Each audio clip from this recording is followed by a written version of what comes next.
What's up, everybody? It's FFGuruPete back for my annual tradition of revealing my Dynasty ranks fresh out of the piping hot oven. I'm here so you can put your big old balls right next to the tiny little cherries of the mainstream concheapsis and absolutely crush your $50 Dynasty leagues. And look, I don't live under a rock. I know the best ball slappies are running around completely unchecked right now like they're king shit. But I'm here to tell you Dynasty is alive and well. It's God's game, baby. You best ball betas, go ahead and keep chasing your $3 million. Locking up your money for 6 months? That's child's play. I've had my entire life savings tied up in a league safe account since the second Clinton administration.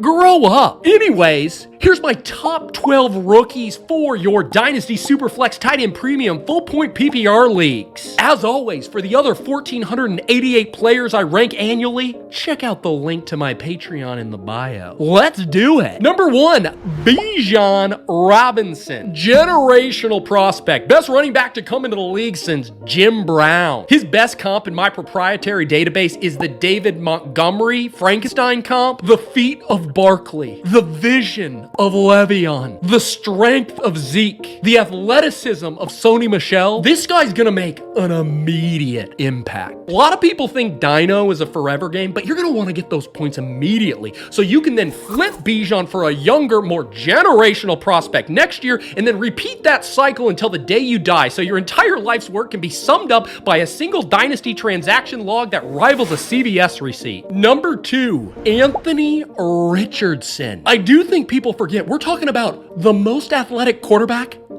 of all time. And it's not even close. A lot of you seem to get your panties in a bunch that this guy can't even hit a broadside of a barn. Who cares? It's called football. Football. Not throw the ball.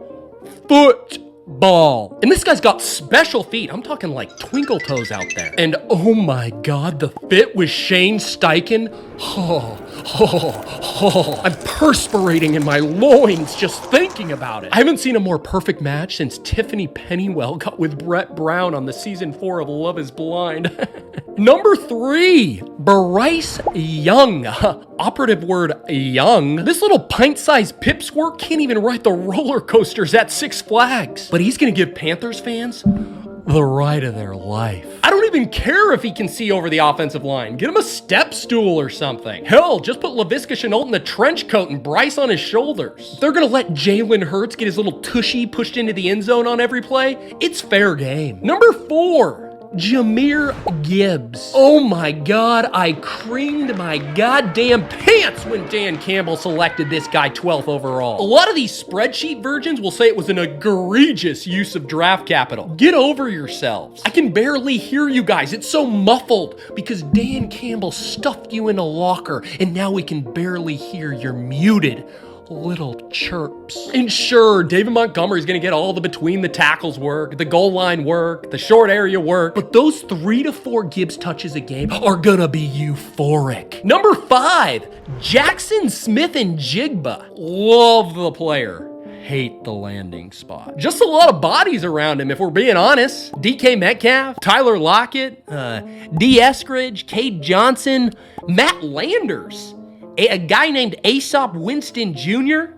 Is he named after the fable? Just gonna be hard for JSN to see the field, especially in 2 wide receiver sets. I wish the Seahawks could have just drafted Marvin Harrison Jr. instead, you know what I mean? Just cut out all the bullshit, get to the good stuff. Number 6, CJ Stroud. Boring pick. Like my third wife, Helen. Not a smoke show by any means, but she's enough to get my mom off my back about my love life. It's not my fault that these miniature trains can't assemble themselves, Mom. I don't know why you can't just be happy for me. These little box cars have showed me more love than you ever have. Anyway, Stroud to, Brandon Cooks, it should be great for fantasy. Number 7, Jordan Addison. This guy won the motherfucking Bolitnikoff Award, people. And you guys are worried about Justin Jefferson ahead of him, capping his upside. You know who else won the motherfucking Bolitnikoff Award? Not Fred Bolitnikoff. Nice guess. It's just named after him. Tanner Newens, Mike Hass, Corey Coleman.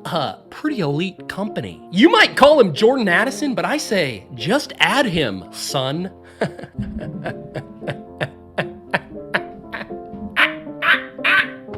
Number 8.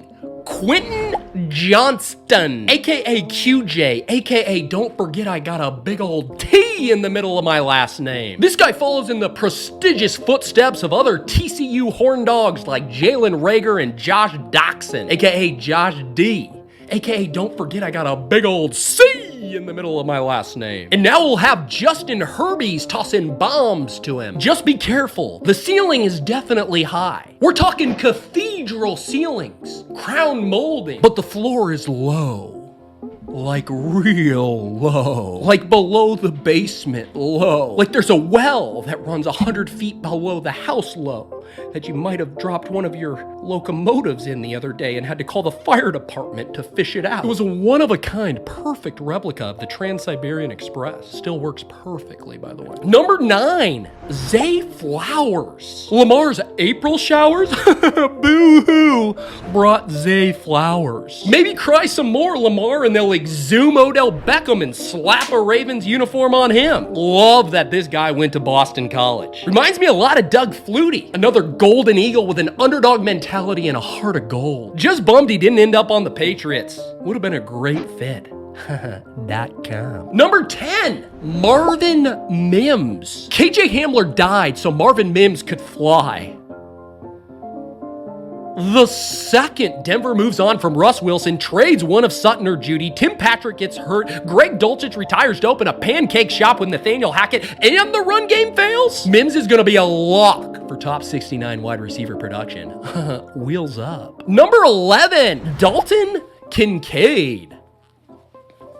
This guy sounds like he played lacrosse in high school. This guy sounds like a new collection at Brooks Brothers. This guy sounds like he'd get deplatformed on YouTube for talking about COVID conspiracies with Cole Beasley. Did I forget to mention he'll be catching balls from Josh Allen? I envision the Bills are gonna run way more 2 tight end sets this year. And last but not least, and look, this one's controversial. Number 12, running back Deuce Vaughn. This guy's cute as shit. I'd love to just put him in my little bucket and walk around with him all day. By the way, just as a little production note, I would love to recreate the Twins movie poster with Bryce Young as Arnold and Deuce Vaughn as Danny DeVito. Can we make that happen in post? Jerry Jones is gonna love this guy. Just gotta hope he doesn't leave him in a cupboard somewhere or in the overhead bin on a private jet. He's my RB3. He's just more compact than Zach Chardonnay. Please subscribe to the channel. Next week, I'll be dropping ranks number 13 through 69. Suck it, best ball bros.